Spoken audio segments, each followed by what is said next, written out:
Doc Stanley at the Trust and Guard Sports and Dev Artifacts Entertainment Hall of Fame. I just thought that this jacket had to be introduced with a little different flair. Even the change of the hat. Now this cap before that I had on, people are saying, Doc, well, little thing about this hat, get away from boxing, but some of the great golfers, African American golfers of all time, is on here. We had James Black, who was the first man ever to shoot 64. Not Tiger Woods, it was Mr. Black. And the Tigress, the Tiger Woods of female perspective, is none other than Miss Ginger Howard. She's on here. And our good buddy Jim Thorpe. But that's for another part of Sports in Depth, Trust and God Hall of Fame. This is we continue with Ali. This jacket, Don King, who I found out I was the first man ever to give an on-the-air radio interview when Don started out in the business. Don started out not as the great promoter that he is, the greatest promoter of all time, but he started out as a manager of fighters. Ernie Shavers, Ray Patterson, and a guy named Jeff Merritt. Candy Slim, I love him like a son. No, that you know, Don became Don King. And he's promoting the Tony Tucker Lennox Lewis fight. And he wanted some extra security for that fight.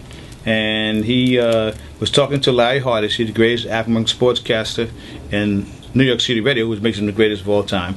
And he knew I was a police officer, and he called me and said, look, I want you to work. I need some extra security for this fight. And Brown and Dave and Stacy, all the guys, I met them, and they decided that we were all going to get leather jackets to signify our unison, being part of the Tucker team and working with Don King. Now every jacket was a one-of-a-kind jacket. The pattern was destroyed after the jacket was made.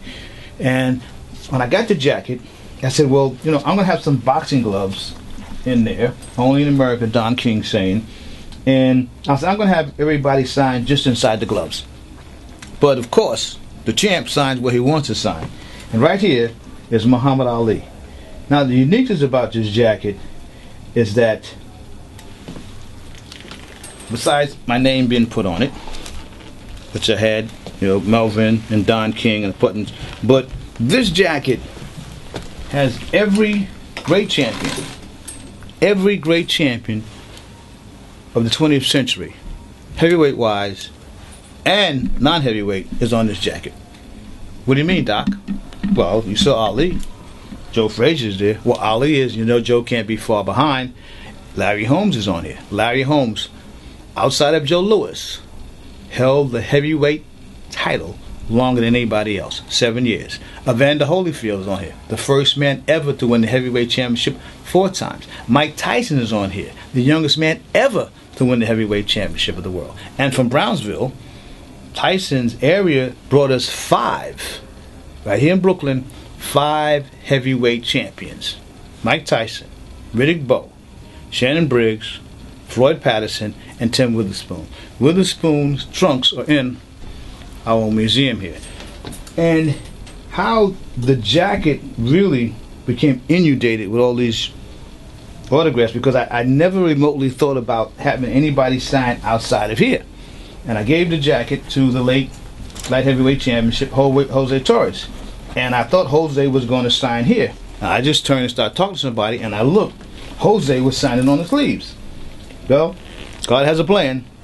And with that, I said everybody else signed on the sleeves. Everybody on here is a world champion. And I even turned around, and what I did, I have a special section where I put just referees. Mills Lane, Arthur McCanty, the man who did the first Ali Frazier fight, Tony Perez, Richard Steele, Joe Cortez, and then I got my good buddy Leroy Neiman to put a little picture of himself on the jacket, and in the back, the greatest boxing mind of our times, Marion Boykin, and also here in the corner, my good late dear friend Bill Gallo.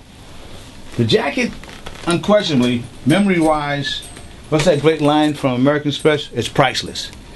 But if I would put a price on it, I got to start at $1 million. I mean, you have every conceivable great champion that you can think of. Did you say Ray Leonard? Ray is in here.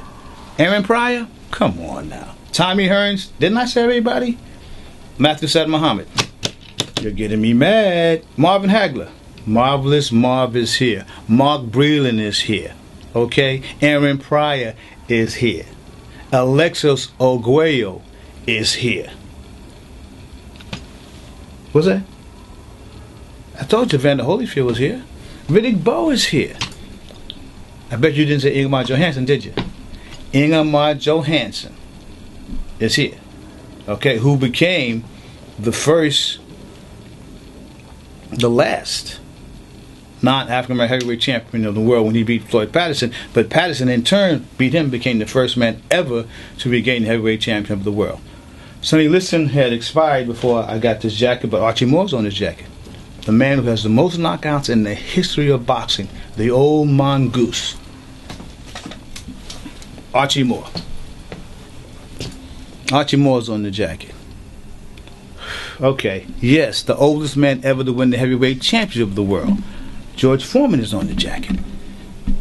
There's not so much a question of who's on the jacket, it's maybe who's not on the jacket. I think the answer to that can be very simply nobody, that's anybody, is not on this jacket. Tito Trinidad is on the jacket. Miguel Cotto's on the jacket. Yes, Floyd Pretty Boy Mayweather is on the jacket. Manny Pacquiao's on the jacket. You give up? I thought you would. Let's talk some more about the man who never gave up and became the greatest heavyweight champion of all time and the greatest fighter of all time. None other than Clash's Marcellus Clay. Muhammad Ali. Okay, let's get back to Ali.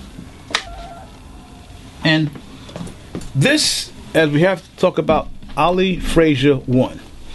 You can't envision what that fight was about or what it was like. Everybody and anybody had an idea about that fight. My mother had a pick for that fight. You walk down the street within the months before that fight and you could turn to a stranger and said, who you like in the fight? And they didn't say, what fight? They say Ali, or they say Joe. You have to understand this. In the time of no cell phones, in the time of no computers, okay, in the time of no faxes, over 300 million people or more watch this fight. It's amazing. It's amazing how they reached the far corners of the world. Harold Weston Jr., who was brought in by the Garden to simulate the fighters before the fight, said he had no idea of what they had. And the $2.5 million that Ali and Joe made was unheard of. $2.5 million was only $500,000 less in one fight by both guys than Ray Robinson made his whole career. And as Ali told Joe after finding out the scope of the fight, he said, Joe, we've been robbed. You can't talk about Ali and not talk about Joe, and they're so intertwined. But we're talking about Ali. And in doing so, let's continue. Let's go over and some Leroy Neiman reprints. As I told you, Neiman, as we scan some of the prints that we have against the wall of Leroy, we have Ray Leonard and Roberto Duran, Roy Jones Jr. What I've captured here of Leroy's reprints, I've always made it my business, when at all possible, to get the subject as well as Leroy to autograph the picture. And in most cases, I've always been. But as Leroy always said, the subject of subjects is the gentleman up top here. I am the greatest. I am the king. I am the king of the world. I'm a bad man. And that's Ali, a reprint from the first Liston Ali fight. A book that Leroy did, that book cost us $2,000. But it's a reprint autographed by Leroy when Ali won the heavyweight championship of the world, February 1964.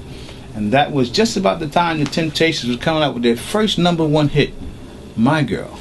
Well, if we go down, ironically, that picture is Ali winning the title for the third time and becoming the first man ever to win the title for a third time, knocking out George Foreman, who would become the oldest man ever to win the title again. This fight was the legendary Rumble in the Jungle in Fort Africa, Zaire. Ali, as he had done in the fight with Liston, knocked out Foreman. Ali knocked out Liston in their second fight in the first round. He knocked out Foreman in this fight in the legendary rope-a-dope, and became, at that time, just the second man ever to win the heavyweight championship of the world again. And another Leroy Neiman reprint. As I said, Leroy said that Ali was the subject of subjects. And this is Ali as we push by my autographed Earl Monroe All-Star jersey. And Ali too was a parallel person. But this is a sketch of Leroy just doing the sketch of Ali working out. And this one I had autographed by Layla Ali. Who would have thought that the Ali name would be carried on outside the boxing ring or inside the boxing ring by a female? But you saw the picture of her before, and she's everything her dad is. Her dad is just a wonderful, wonderful human being.